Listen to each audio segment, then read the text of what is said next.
नमस्कार दोस्तों। सर्वार्थ वैदिक ज्योतिष के एक और बेहद खास और रहस्यमयी सूत्र को समझाने के लिए मैं उपस्थित हुआ हूँ। हम सब अपनी कुंडली का लग्न भाव तो जानते ही हैं। लग्न यानी हम खुद, हमारा शरीर, हमारी वास्तविकता, हमारी पर्सनालिटी। लेकिन क्या आप जानते हैं कि दुनिया आपको कैसे देखती है? समाज में आपकी छवि कैसी है? आप अमीर है या नहीं, कामयाब है या नहीं, आपकी सक्सेस को कैसे देखा जाता है?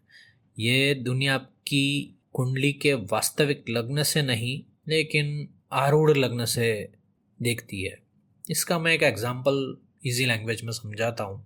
जैसे कि हम किसी फेमस पर्सनालिटी की बात करें, मान लो कि हॉलीवुड के कोई कलाकार या अमेरिका के कोई बड़े राजनेता, जैसे कि पुराने ज़माने में बिल क्लिंटन हो गए या जॉर्ज बुश हो गए। तो क्या हम में से कोई इन सभी हस्तियों को पर्सनली जानता है? क्या हम उनका नेचर कैसा है, वो रियलिटी में कैसे बिहेव करते हैं, ये सब हम जानते नहीं जानते? हम भारत में बैठे हुए ये सारी जो हस्तियां हैं उनको कैसे जानते हैं? Via media. न्यूज़ में उनके बारे में क्या छपता है या क्या दिखाया जाता है, वो सारी चीज़ें हमारे दिमाग में उनके प्रति एक चित्र बनाती है। और उसी चित्र को ज्योतिष की भाषा में कहा जाता है आरूढ़ लग्न। आरूढ़ लग्न मतलब हमारा परसेप्शन। हम किसी चीज़ को या किसी व्यक्ति को किस तरह से समझते हैं, जबकि उसकी रियलिटी कुछ और भी हो सकती है।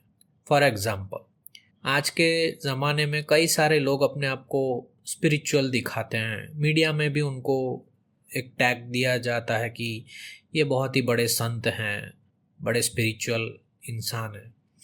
पर असल ज़िंदगी में वो अपनी लाइफ में कितने स्पिरिचुअल है, वो उनकी लग्न कुंडली दिखाएगी। यहाँ मैं किसी का विरोध नहीं कर रहा हूँ, मैं एक एग्जाम्पल दे रहा हूँ कि सही मायने में कोई स्पिरिचुअल है या नहीं है, वो उसकी लग्न कुंडली दिखाएगी।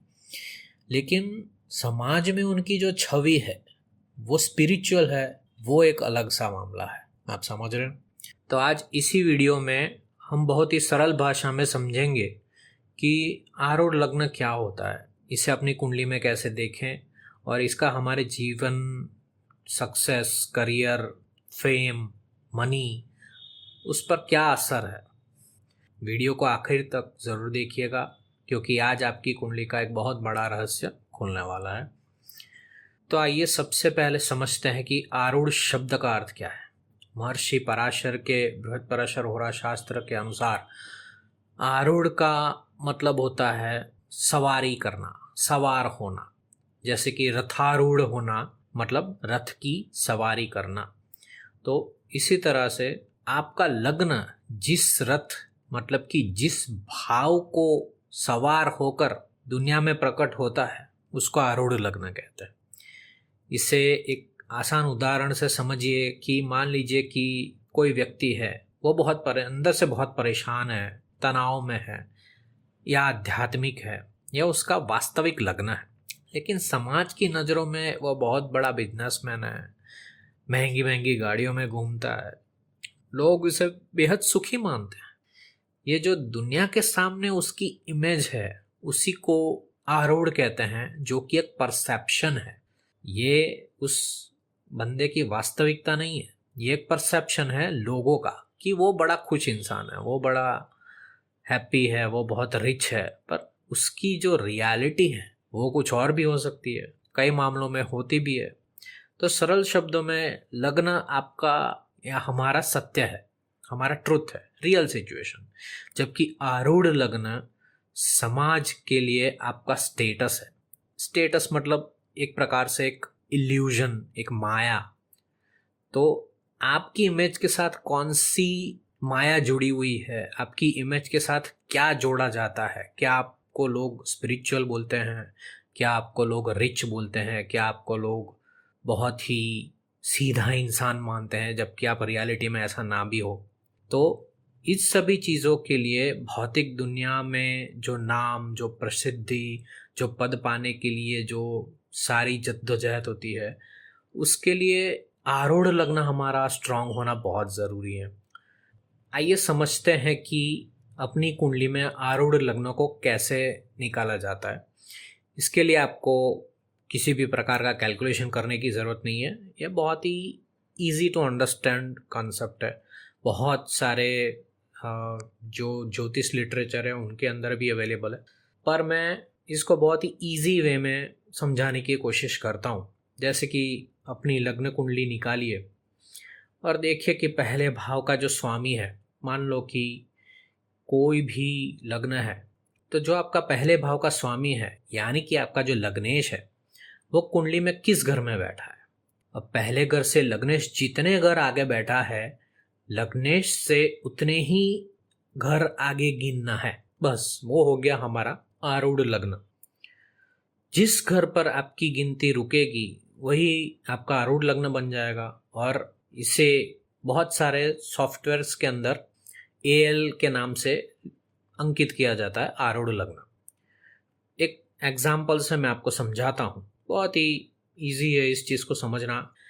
फिर इसके मैं एक्सेप्शंस भी समझाऊंगा कि इसके अंदर क्या क्या 2-3 जो चीज़ें हैं वो मैं आपको बाद में समझाता हूँ।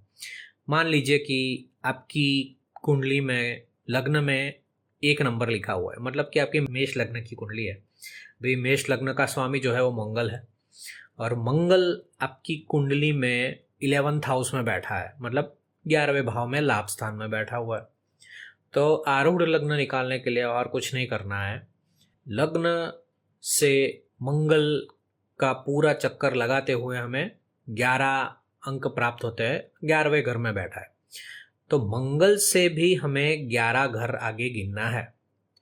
तो हमारा जो आरूढ़ लग्न आएगा वो आएगा नवम भाव। 11वें भाव से 11वां भाव है नवम भाव, धर्म भाव, धर्म का स्थान। तो यही है आपका आरूढ़ लग्न। अभी आरूढ़ लग्न के जो एक्सेप्शंस है वो मैं आपको बताना मैं ज़रूरी समझता हूँ, क्योंकि कई सारे सॉफ्टवेयर्स में इसको बाईपास कर दिया जाता है। बहुत सारे सॉफ्टवेयर आपको पूछते भी हैं कि आप एक्सेप्शन यूज़ करना चाहते हैं कि नहीं चाहते हैं, पर एज पर बृहत्पराशर होरा शास्त्र हमें वो एक्सेप्शंस को भी काउंट करना चाहिए, उनके ऊपर भी हमें इतना ही ध्यान देना चाहिए। तो सबसे पहला जो एक्सेप्शन है, जो अपवाद है, वो है कि जो आरूढ़ लग्न है उसकी गिनती लग्न से या जिस भी भाव से हम गिन रहे हैं उस भाव से कभी भी प्रथम या सप्तम भाव में नहीं आ सकती है। मान लीजिए कि एक यही सेम एग्जाम्पल में अगर मेष लग्न की कुंडली में मंगल चतुर्थ स्थान में बैठा है, तो लग्न से वो 4 घर आगे है, तो मंगल से भी हम 4 घर आगे गिनेंगे तो कौन सा भाव आएगा? सप्तम भाव आएगा। तो आरूढ़ लग्न कभी भी लग्न में या सप्तम भाव में नहीं आ सकता है अगर हम गिनती लग्न से कर रहे हैं। तो जब सप्तम भाव में आता है तब हमें सप्तम भाव से दशम भाव गिन लेने हैं, 10 हाउसेस हमें गिन लेने हैं। तो सप्तम से अगर हम 10th हाउस गिने तो वो आएगा हमारा 4th हाउस, हमारा चतुर्थ भाव।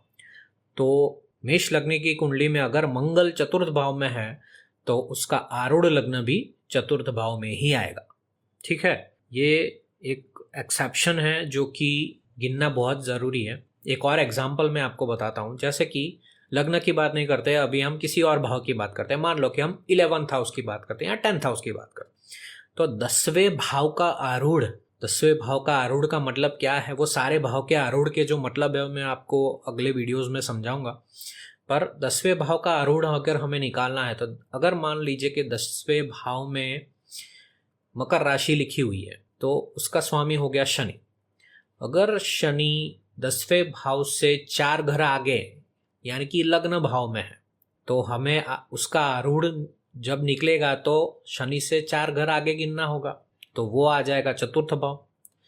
तो कभी भी आरूढ़ अपने मूल स्थान से लग्न में मतलब प्रथम भाव में और सप्तम भाव में नहीं हो सकता। तो हमें क्या करना है? हमें करना है कि चतुर्थ भाव से हमें 10 घर और आगे गिनने हैं और वो आ जाएगा हमारा लग्न स्थान। यानी कि जो भी आरूढ़ लग्न का स्वामी अपने घर से 4 घर आगे बैठा हुआ है वो भाव का आरूढ़ उसी स्थान में आएगा। आपको समझ आ गया? ओके। अभी आरूढ़ लग्न से क्या क्या देख सकते हैं वो मैं आपको थोड़ा इजी वे में अगर समझाऊं तो सबसे पहली चीज है हमारी आर्थिक स्थिति। तो आरूढ़ लग्न जो आया, लग्न स्थान का जो आरूढ़, उससे 11वां भाव आगे देखे, उससे आरूढ़ लग्न जो है उससे भी 11 भाव अगर हम आगे देखेंगे तो वो दिखाता है कि समाज की नज़रों में हम कितना कमाते हैं। समाज या हमारे घर के आजू बाजू रहने वाले लोग, हमारे मित्र, बहुत सारे जो हमें जानते हैं वो हमारे बारे में क्या सोचते हैं कि हम कितना कमाते हैं।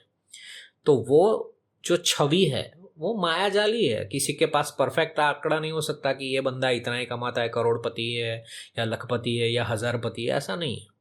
हर एक के पास अपना एक इल्यूजन है, सबको अलग अलग एक विश्वास है कि या अपनी एक धारणा है सबकी कि आप इतना कमाते होंगे। तो वो आरूढ़ लग्न से 11वां भाव जो आएगा वहाँ से हमें पता चलेगा कि अगर वहाँ पे शुभ ग्रह बैठे हैं, अगर 11वें भाव में शुक्र है, गुरु है, बुध है, ऐसे शुभ ग्रह बैठे हैं या उस भाव को दृष्टि दे रहे हैं, तो समाज को ऐसा है, उनके अंदर ऐसी इमेज है कि आप बहुत अच्छे खासे अमीर हैं और भाग्यशाली हैं। ठीक है। दूसरी एक चीज़, आपका करियर है, आपका पावर है, आपका फेम है, आपका पोजीशन है, उसको कैसे देखता है समाज या आपके आसपास के लोग, तो वो दिखता है आरूढ़ लग्न से 10वें भाव से। जहाँ पे आरूढ़ लग्न हो वहाँ से 10 भाव आगे गिनने पर जो भी भाव आता है, अगर उस भाव का स्वामी अच्छा बैठा हुआ है, वहाँ पे अच्छे शुभ ग्रह जो हैं वो दृष्टि या युति कर रहे हैं, कोई बड़ी युति बन रही है, जैसे कि गजकेसरी योग बन रहा है, कोई पंच महापुरुष योग में से कोई योग बन रहा है, तो समाज में आपकी जो छवि है वो एक बड़े प्रसिद्ध इंसान की हो सकती है, आप एक सेलिब्रिटी हो सकते हो, एक बिजनेस लीडर हो सकते हो, बड़े राजनीतिज्ञ हो सकते हो। ये इसका फ़ायदा है। इससे हम समझ सकते हैं कि जो जातक है वो काफ़ी प्रसिद्ध है, काफ़ी फेमस है। और अगर वहाँ पे नीच के ग्रह बैठे हो, पाप ग्रह दृष्टि कर रहे हो या उस भाव में बल ना हो, तो आपकी समाज में जो छवि है, आपका पावर है, पोजीशन है, वो या तो एक कोई खराब छवि है, जैसे गुंडे की छवि होती है या किसी खराब इंसान की छवि होती है, भ्रष्ट नेता की छवि हो सकती है, इस तरह की छवि हो सकती है। ठीक है। तीसरी चीज़ जो है वो है ग्रहों का प्रभाव। जैसे कि आरूढ़ लग्न में अगर सूर्य या मंगल जैसे ग्रह बैठे हैं तो समाज में आपकी छवि एक बहुत ही डिसिप्लिन्ड, बहुत ही स्ट्रिक्ट और रौबदार इंसान की है। पुराने मूवीज़ में जैसे हम राजकुमार सर को देखते थे, वो बहुत ही ऐसे ज़बरदस्त पर्सनालिटी रखते थे। तो इस तरह की छवि आपकी हो सकती है अगर आपके आरूढ़ लग्न में सूर्य या मंगल जैसे क्रूर ग्रह बैठे हो। वही अगर चंद्रमा या शुक्र बैठे हो तो आप बहुत ही शांत, बहुत ही हेल्पफुल नेचर के, बहुत ही हैंडसम या सुंदर हो सकते हो। लोगों में आप बहुत ही अंडरस्टैंडिंग हो, इस तरह की आपकी एक छवि हो सकती है। आप बहुत ही सालस स्वभाव के हो, बहुत ही डाउन टू अर्थ हो, इस तरह की आपकी छवि हो सकती है। तो वीडियो के इस हिस्से में एक बहुत ज़रूरी अंतर को समझना चाहिए कि लग्न जो है वो आपकी सेहत, आपकी सोच, आपका निजी जीवन है। वही आरूढ़ लग्न आपकी बाहर की दुनिया है, आपकी छवि है, आपकी दुनिया में आपकी माया कैसे वर्क कर रही है वो है। कई बार आपने देखा होगा कि कुछ लोग के पास बहुत पैसा होता है लेकिन वो बहुत साधारण दिखते हैं और कोई उन्हें पहचानता भी नहीं है। इसका मतलब ये होता है कि जब मुख्य लग्न तो मजबूत है लेकिन आरूढ़ लग्न कमज़ोर है। इससे विपरीत भी हो सकता है, कुछ लोग के पास बहुत सारे कर्ज होते हैं, बहुत सारी परेशानियां होती है, लेकिन समाज में उनका नाम और रुतबा राजा जैसा होता है। ऐसा तब होता है जब लग्न कमज़ोर होता है पर आरूढ़ लग्न बहुत स्ट्रांग होता है, ऐसा भी होता है।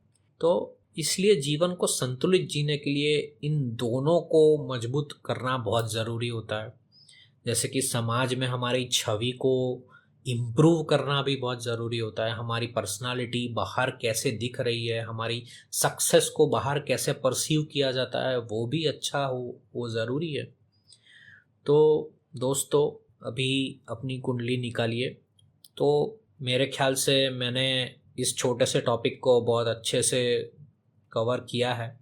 अगर आपको कोई प्रॉब्लम है या आपको किसी चीज़ को समझने में दिक्कत आई है या मैं अच्छे से समझा नहीं पाया हूँ तो आप मुझे कमेंट्स में बता सकते हैं। Thank you. अगले वीडियो में मिलते हैं। Thank you.